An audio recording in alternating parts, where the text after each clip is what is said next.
નમસ્કાર શિક્ષક મિત્રો, આપણે જે ખાસા સમયથી રાહ જોઈ રહ્યા હતા કે વસ્તી ગણતરી ક્યારે આવશે તેની આજે એપ્રિલ મહિનાની શરૂઆતની અંદર તેનો શેડ્યુલ જાહેર કરી દેવામાં આવે છે. દિલ્હીમાં વસ્તી ગણતરી 2027ના પત્રકાર પરિષદને સંબોધિત કરતા વિશ્વની સૌથી મોટી વસ્તી ગણતરી જે 2 તબક્કામાં હાથ ધરવામાં આવશે, જે પ્રથમ તબક્કો 1 એપ્રિલ 2026થી શરૂ થશે.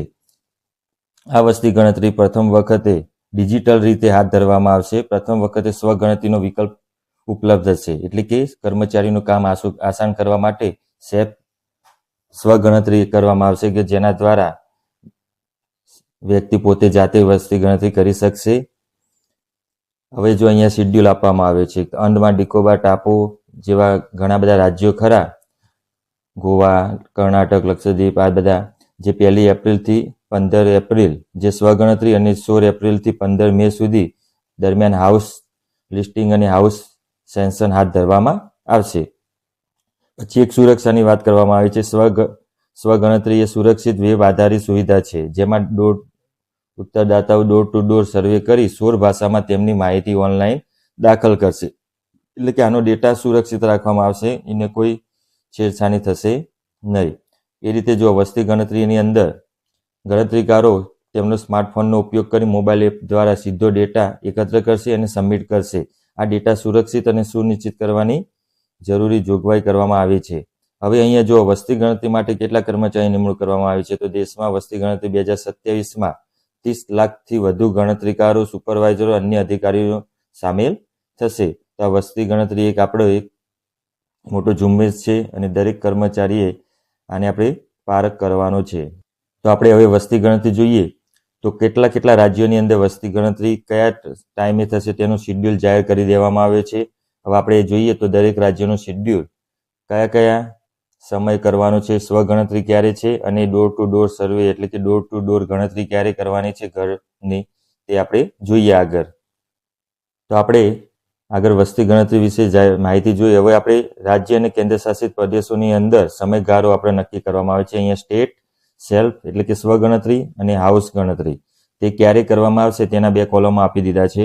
અહીંયા દરેક સ્ટેટ વાઇઝ અહીંયા નામ આપેલા છે. તો અહીંયા 1 એપ્રિલથી 15 એપ્રિલ સ્વગણતરી અને 16 એપ્રિલથી 15 મે સુધી કે જેની ડોર ટુ ડોર એટલે કે ઘરની ગણતરી કરવામાં આવશે. એ રીતે મિત્રો આપણા ગુજરાતની અંદર તેનો શેડ્યુલ જાહેર કરવામાં આવે છે. હમણાં ટૂંકા સમયમાં આપણા દરેક શિક્ષકોના ઓર્ડર પણ આવી જશે. તો ગુજરાતની અંદર ગુજરાત, દાદરા નગર હવેલી અને દીવ દમણ તેનો શેડ્યુલ જાહેર કરવામાં આવે છે. સગણતરી જે 5 એપ્રિલથી 19 એપ્રિલની અંદર થશે અને 20 એપ્રિલથી 19 મેની વચ્ચે ઘર ગણતરી કરવામાં આવશે. તો આ રીતે શેડ્યુલ જાહેર કરવામાં આવે છે. તો આપણે જોઈએ તો દરેક રાજ્યનો આ રીતે શેડ્યુલ જાહેર કરવામાં આવે છે અને સ્વગણતરીનો વિડીયો મેં મારા યુટ્યુબ ચેનલની અંદર મૂક્યો છે. તો તમે સ્વગણતરી કેવી રીતના કરવી તેનો વિડીયો તમે જોઈને કરી શકો છો. મારી ચેનલ સબસ્ક્રાઇબ કરવાનું બાકી હોય તો સબસ્ક્રાઇબ કરો, બેલ આઇકન દબાવો જેથી તમને રોજ નવા વિડીયો નોટિફિકેશન મળતું રહે. તો આપણે આની અંદર બીજા ઘણા બધા રાજ્યો છે.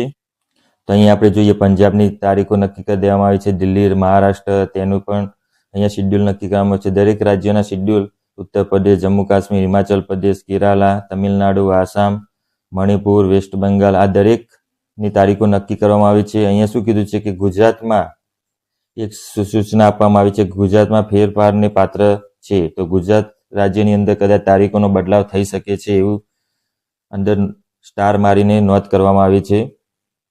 એ રીતે ગુજરાતની સાથે સાથે અહીંયા ઝારખંડ અને વસ્તી ગણતરી હાથ ધરવાના ઈરાદે સૂચના પ્રસિદ્ધ કરવામાં આવી છે. HALનો સમયગાળો સૂચના બહાર પાડવાની બાકી છે. એટલે કે ગુજરાત અને ઝારખંડ આ 2 રાજ્યો એવા છે કે જેમાં વસ્તી ગણતરીમાં ફેરફાર થઈ શકે એમ સૂચના આપવામાં આવી છે.